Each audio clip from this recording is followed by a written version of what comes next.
எல்லாருக்கும் வணக்கங்க. Welcome to digital Bharathi. So TNPSC group 4ஓட ரிசல்ட் வந்திருக்கு. வேலை கிடைக்குமா கிடைக்காதா அப்படின்றது தான் இந்த தேர்வு எழுதுனவங்களோட மிக முக்கியமான கேள்வியாக இருக்குது. ஓவரால் ரேங்கை வச்சு கண்டிப்பாக அவங்களுக்கு வேலை கிடைக்குமா கிடைக்காதா அப்படின்றத அறுதிட்டு நம்மளால சொல்ல முடியுங்க. இன்னும் கூட ம், என்னாச்சு அப்படின்னா செக்ஷன் வைஸ் அப்படின்றது இன்னும் கூட கிளாரிட்டி அப்படின்றது இன்னும் வரல. சரிங்களா? ஃபர்தர் வீடியோவில் நான் டீட்டெயிலாக போடுறேன். இப்போதைக்கு ஓவரால் ரேங்க் எந்த அளவுக்கு இருந்தால் கிடைக்கும் அப்படின்றது நம்ம ப்ரிடிக்ட் பண்ணலாம். இப்போ வந்து 9491 வேகன்சிஸ் இருக்குது. டிஎன்பிஎஸ்சியோடைய ரெண்டாவது அடெண்டமில் நமக்கு வந்து எவ்வளோ வேகன்சி வந்திருந்தது அப்படின்னு பார்த்தீங்கன்னா ஓவராலாக 8932 அப்படின்றது வந்திருந்ததுங்க. இப்போ திருப்பியும் அதை என்ஹான்ஸ் பண்ணி 9491 வேகன்சி அப்படின்னு சொல்லியிருக்கிறாங்க. ஸோ 9491 ரேங்க் இருந்தது அப்படின்னா கிடைக்குமானா அது ரிசர்வேஷன் கேட்டகரியை பொறுத்து. பிசினா 26.5% பிசியில் இருக்கும். பிசி முஸ்லீம்னா 3.5, எம்பிசினா 20%. அது மாதிரி ஹரிசாண்டல் அண்ட் வெர்டிக்கல் ரிசர்வேஷன் இருக்கும். அதை பேஸ் பண்ணி உங்களுக்கு கிடைக்கிறதுக்கு வாய்ப்புகள் இருக்கா இல்லையா அப்படின்றத நம்ம சொல்லலாங்க. ஓவராலாக இதில் விஏஓ வந்து 400 வேகன்சி இருக்கு. இது இன்னும் கூட அதிகமாகலாம். இப்போ கடைசியாக சேர்த்தாங்க அப்படின்னா ஜூனியர் அசிஸ்டன்ட்ல 3458 நான் security and security 69, bill collector 99. So இது எல்லாமே வந்து பார்த்தீங்கன்னா ஒரு கேட்டகரியில் வந்துடும். சரிங்களா? இது இல்லாமல் மற்ற டிபார்ட்மெண்ட்ல மில்க் டிபார்ட்மெண்ட்லேயும் வேகன்சிஸ் நிறைய கொடுத்துருக்குறாங்க. ஃபாரஸ்ட் வாட்சர் கொடுத்துருக்குறாங்க. அதே மாதிரி ஃபாரஸ்ட் டிபார்ட்மெண்ட்ல டிரைவர் கொடுத்துருக்காங்க. ஸோ இதெல்லாமே ரொம்ப ஒரு முக்கியமான போஸ்ட், நல்ல போஸ்ட். இதில் நமக்கு கிடைக்குமா கிடைக்காதா அப்படின்றத இப்போ நம்ம பார்ப்போங்க. ஸோ இது வந்து இப்போ நம்ம கிட்ட படித்த பசங்க அவங்க எடுத்த மார்க்கை வச்சு நம்ம இப்போ போட்டிருக்கோங்க. 264 மார்க்ஸு. சரிங்களா? 264 மார்க் வாங்கியிருக்கிறாங்க. கொஸ்டின் வந்து நம்பர் ஆஃப் கொஸ்டின் வந்து 176 கொஸ்டின் அவங்க வந்து கரெக்டாக போட்டிருக்காங்க. ஓவரால் ரேங்க்ல 299, 107 அவங்களோட ரேங்க். சரிங்களா? ஸோ பாருங்க. ஸோ அவங்களுடைய இது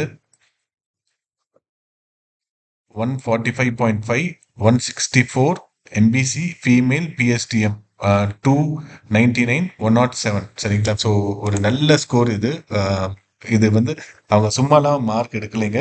ஒரு 50 டெஸ்ட்டாவது குறைஞ்சது எழுதியிருப்பாங்க. 50 டெஸ்ட்டு, ஸ்கூல் புக் டெஸ்ட் எழுதுனாங்க. அதுக்கப்புறம் ரெகுலர் டெஸ்ட்டு, சிலபஸ் டெஸ்ட்டு, இதை எல்லாத்தையுமே எழுதி அதுக்கப்புறம் தான் இந்த அளவு மார்க். ஒரு வருஷமாக கண்டினியூஸாக படிச்சுட்டு இருந்தாங்க. டெஸ்ட் பேட்ச் ஒரு வருஷமாக எழுதிட்டு இருந்தாங்க. அதனால தான் அவங்களுக்கு இந்த ஸ்கோர் வந்திருக்குங்க. யாரும் சாதாரணமாலாம் இந்த மார்க்கை வாங்கவும் முடியாது. 264 மார்க் ரேணுகா. சரிங்களா? 176 மார்க்ஸ். அவங்க தான் இப்போதைக்கு 176 கொஸ்டின். அவங்க தான் அதிகம் இப்போதைக்கு எங்கிட்ட இருந்தவங்கள. 299 ஓவரால் ரேங்க். பிஓவே கண்டிப்பாக தாராளமாக கிடைக்கும். ஏன்னா நேட்டிவ் டிஸ்ட்ரிக்ட் கிடைக்கிறது தான் கொஞ்சம் சிரமம் இருக்கும். ஓகே, ஃபர்ஸ்ட் ப்ரிஃபரன்ஸ் எல்லாரும் விஓஓ நேட்டிவ். அதுதான் இந்த டிஎன்பிசியில் இருக்கிற டாப்பர்ஸ் எல்லாருமே எடுக்கக்கூடிய ஃபர்ஸ்ட் ப்ரிஃபரன்ஸ். அப்புறம் ஜூனியர் அசிஸ்டன்ட் ரெவென்யூ டிபார்ட்மெண்ட். நம்ம குரூப் 4ஓடைய போஸ்ட் ப்ரொஃபைல் அப்படின்ட்டு ஒரு 20 டிபார்ட்மெண்ட்டோடைய வீடியோ போட்டிருக்கேங்க. நான் டிஸ்கிரிப்ஷன் லிங்க் தரேன், நீங்கள் பாருங்கள். ஓரளவு ஒரு பேசிக் ஐடியா அப்படின்றது உங்களுக்கு கிடைக்கும். இதற்கான கவுன்சிலிங் கரெக்டாக இன்னும் ஒரு மாதத்தில் கால்ஃபார் வந்துடும். சரிங்களா? ஸோ போஸ்டிங்கே அடுத்த வருஷத்தில் நீங்கள் ஆரம்பத்திலே போய் ஜாயின் பண்ணிடுவீங்க. ஸோ ஒரு நல்ல வேகமான ஒரு சிஸ்டம் இருக்கிற நேரத்தில் இப்போ நீங்கள் படிச்சீங்க அப்படின்னா ரொம்ப நல்லதுங்க. ஓகே, ஸோ நம்ம வந்து இப்போ பிசி 259.5, இவங்களும் 173 கொஸ்டின்ஸு. சரிங்களா? 1100வது ரேங்க்கு, 540 பிசி கேட்டகரியில் வராங்க. பிசி 256.5, 171 கொஸ்டின்ஸில் 2 பேர் இருக்கிறாங்க. சரிங்களா? ஸோ 1564, 758. பாருங்க, இப்போ ஒரே மார்க்ல இருக்கிறதுலயே 200 மார்க் வித்தியாசம்லாம் வருது, 200 ரேங்க் வித்தியாசம்லாம் வருது. அப்போ காம்படிஷன் அப்படின்றத பார்த்துக்கோங்க.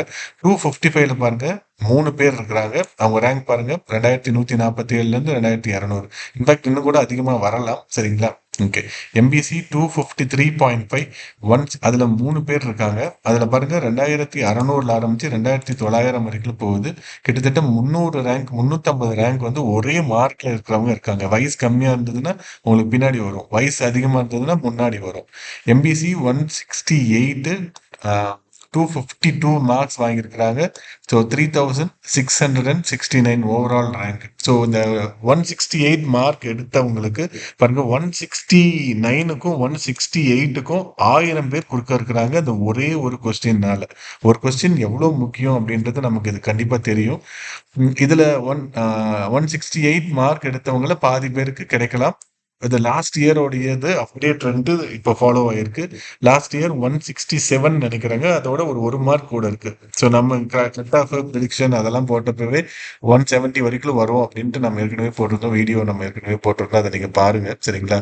அதே மாதிரி இது வந்து பிசி எம்பிசிக்கானது. இன்ஃபேக்ட் பிசி வந்து கொஞ்சம் ஒரு ஆஃப் செஷன் வந்து அதிகமாக கூட போகலாம். எம்பிசி சீக்கிரமாக முடிஞ்சிடும். ஏன்னா எம்பிசியில் 20% தான் ரிசர்வேஷன் இருக்கு. பிசியில் 26.5% இருக்கிறதுனால கட் ஆஃப் வந்து அவங்களுக்கு வந்து சேம் கொஸ்டினாக இருக்கும். ஆனால் என்ன ஆயிடும்னா கொஞ்சம் ஒரு 300 ரேங்க் வரைக்கும் அதிகமாக கூட போய் அவங்க எடுக்கலாம். எம்பிசிக்கு முடியறதுக்கு வாய்ப்புகள் நிறைய இருக்குதுங்க.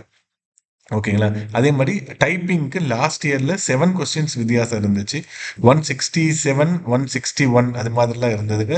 இந்த டைம் அது ஒரு 6 மார்க் வரைக்கும் வித்தியாசம் அப்படின்றது குறையும் அப்படின்னு சொல்றாங்க. 162 வரைக்கும் கூட வரலாம்.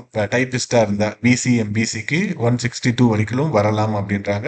நம்பர் ஆஃப் வேகன்சி போன டைம் டைப்பிஸ்ட் நிறைய இருந்தது. அதனால இந்த டைம் கொஞ்சம் கம்மியா இருந்தது.